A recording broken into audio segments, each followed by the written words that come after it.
मैं माननीय नेता प्रतिपक्ष राहुल गांधी जी की बातों से संबद्ध करके कहना चाहता हूं। मैं केवल सुधार की मांग के लिए नहीं, बस एक गंभीर चेतावनी लेकर खड़ा हूं। हमारा लोकतंत्र जो नागरिक की वोट की ताकत पर टिका है, चुपचाप, सुनियोजित और खतरनाक तरीके से नुकसान पहुंचाया जा रहा है। इंद्रजीत गुप्ता कमेटी ने 1998 में साफ चिताया था, धनबल चुनाव को दूषित कर रहा है और लोकतंत्र की जड़ें हिला रहा है। आज ये चेतावनी सच्चे संकट के रूप में खड़ी है। मतदाता सूची में बड़े पैमाने पर नाम हटाया जा रहा है। माननीय अध्यक्ष महोदय, ये कटु सत्य है।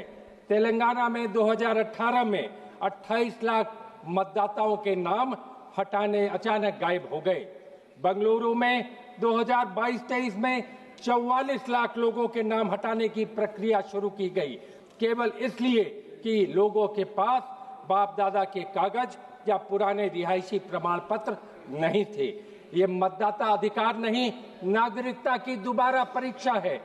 दलित हो, मजदूर हो, प्रवासी हो, ट्रांसजेंडर हो, झुग्गी झोपड़ियों में रहने वाले लोग हों, जिनके पास कोई दस्तावेज नहीं थे, उन्हें वोट देने के अधिकार से धीरे धीरे बाहर किया जा रहा है। ये स्पेशल इंटेंसिव रिवीजन नहीं, ये स्पेशल इंटेंसिव रिमूवल है। चुनाव आयोग की निष्पक्षता पर आप प्रश्न चिन्ह है। टीएस कृष्णमूर्ति जी, एसवाई कुरैशी जी और लवासा साहब ने सार्वजनिक रूप से कहा है, आयोग की निष्पक्षता और कठोरता में कमी आई है। मैं ठोस उदाहरण पेश करना चाहता हूं। मई 2024 में प्रधानमंत्री जी द्वारा कथनों पर मॉडल कोड ऑफ कंडक्ट की शिकायतें दर्ज हुई, लेकिन कोई जांच नहीं हुई, कोई एप्लीकेशन नहीं हुआ और कुछ सार्वजनिक तौर पर पता नहीं चला।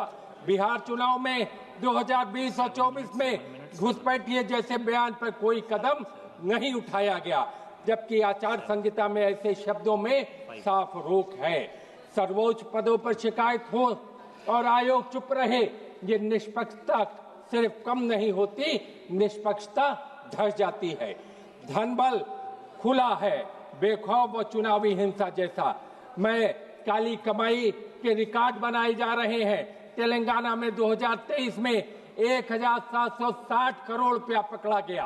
कर्नाटका में 2023 में 357 करोड़ रुपया पकड़ा गया। तमिलनाडु में 21 में 600 करोड़, आंध्र प्रदेश में 24 में 2000। ये सिर्फ पकड़ी गई रकम है। माननीय अधिष्ठाता महोदय, नहीं जो पकड़ा गया वो कहीं ज्यादा है। लोकतंत्र विवेक से नहीं, वितरण से चल रहा है। इसलिए इंद्रजीत गुप्ता कमेटी ने जो कहा था कि चुनाव खर्च की व्यवस्था राज्य के द्वारा कराई जाए, स्टेट फंडिंग ऑफ इलेक्शंस हो, हम इसकी मांग करते हैं ताकि काला धन समाप्त हो सके। 27 साल हो गए लेकिन शून्य लागूकरण है। धन बल और मजबूत हो गया।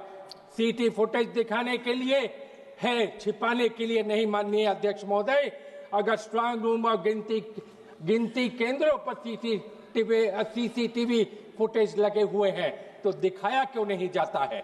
उम्मीदवारों को नियंत्रित एक्सेस क्यों नहीं है? 2019 के महाराष्ट्र के चुनाव के फुटेज को दिखाने में हिचकिचाहट क्यों है? पंजाब के 2022 में 72 घंटे तक जवाब नहीं मिला। अब कैमरा सिर्फ रिकॉर्ड रह गया। जनता सिर्फ नतीजे देखने का अधिकार है, सुरक्षा की पुष्टि का अधिकार क्यों नहीं? मैं सिर्फ ये कहना चाहूंगा अधिष्ठाता महोदय, अनुच्छेद 324 और ब्लैक बॉक्स आयोग, चुनाव आयोग का मतलब निष्पक्ष है, लेकिन ब्लैक बॉक्स आयोग बनकर रह गया। 324 चुनाव आयोग को इंसाफ का पूरा भरोसा और अधिकार दिए, लेकिन लवासा की असहमति वाली टिप्पणियां प्रकाशित नहीं की गई। शीर्ष नेताओं पर कार्रवाई का स्पष्टीकरण नहीं आया। शिकायतें चयनात्मक रूप से उठती और दबी रहती हैं। निष्पक्षता अदृश्य हो जाए, लोकतंत्र अंधकार में चला जाता है। मैं अंत में बस ये कहना चाहूंगा, इंद्रजीत गुप्ता ने भविष्य नहीं, हमारा आज लिखा था। यदि मतदाता को अपनी उंगली पर लगी स्याही पर गर्व करने का भरोसा खो जाए तो केवल चुनाव प्रक्रिया रह जाती है, लोकतंत्र नहीं।